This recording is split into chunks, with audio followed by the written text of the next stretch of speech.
Penis. Penis bread. That's what we're talking about this week. Penis bread. Hello and welcome to another episode of Afternoon Tea with the Bake Off. Today's tea is Dr. Stewart's Valerian Plus, and I've just realised that it's ridiculously sleepy tea. So if I start falling asleep during this week's discussion about Bread Week, then that's why. It tastes delicious, but I may pass out. So this week is Bread Week, so I thought I would film my afternoon tea with as I wait for my cottage loaf to prove. For those of you who do follow my channel and like, share and subscribe, you'll know that I bake with the Bake Off every single year and I always do the technical challenge. So this week, because it's Bread Week, I'll be doing the cottage loaf. Okay, so I don't even know where to start with this episode.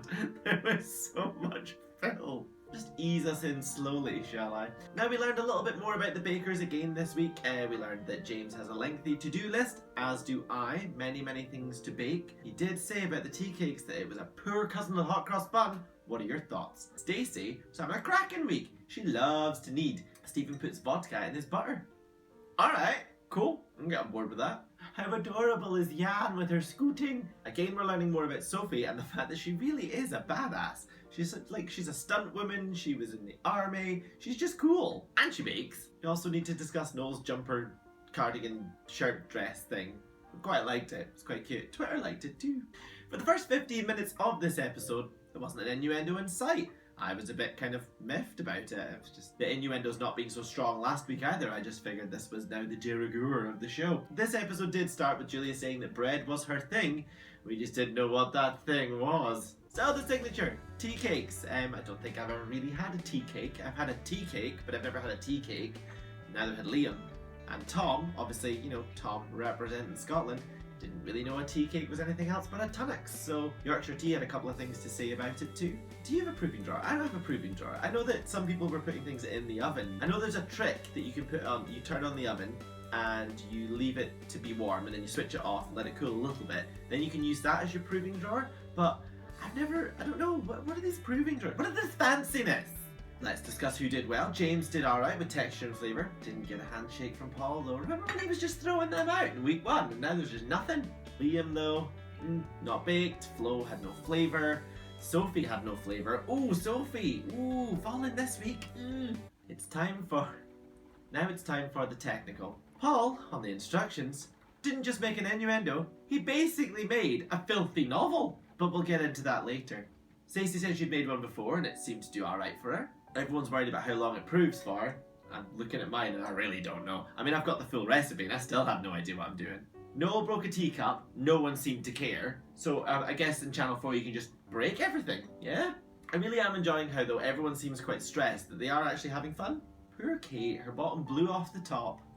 Okay, I'm gonna have to mention a couple of things. So, Stacey and those 2 fingers, I just know this is the way Paul does it. I just know, I couldn't, like, oh, it was just this whole, as soon as the signature ended, it was just filth all the way through from technical on to the end. The technical judging, who are the tops and who are the bottoms? Stacey won, she was delighted. I would be delighted as well, so well done Stacey, those 2 fingers must have really helped. Oh, I made myself sick. Julia did well, which is great because she loves bread. Stephen did alright. Now who are the bottoms?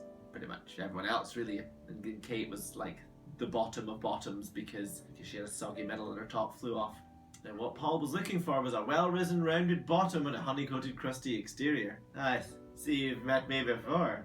Okay, the showstopper. And what a showstopper it was.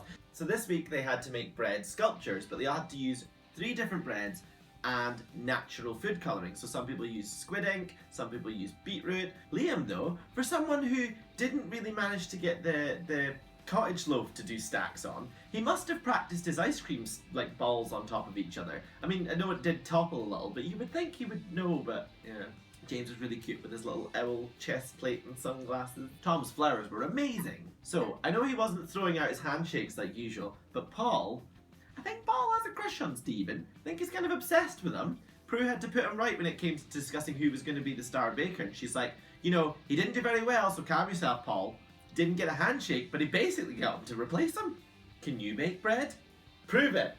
Okay, I've held off for too long. We just have to go through the innuendos. Let's start with Paul's filthy discussion about how to make a cottage loaf. He said, you've got to be able to bond the top with the bottom. If you don't, the bottom will blow off the top. So the top will literally fall off. So it's all about making those balls nice and tight. So the way they do it, the way I do it, is to drive my finger right the way through, right to the tray underneath. Prue said, do you flour your finger? Paul laughed and said, I could oil it. Oh, it's disgusting. It's filth. Penis. Penis bread. Can we just have a moment to discuss penis bread? I don't really know where else to go with this. The innuendos were just, I couldn't, like, Twitter just went mental. They were loving it.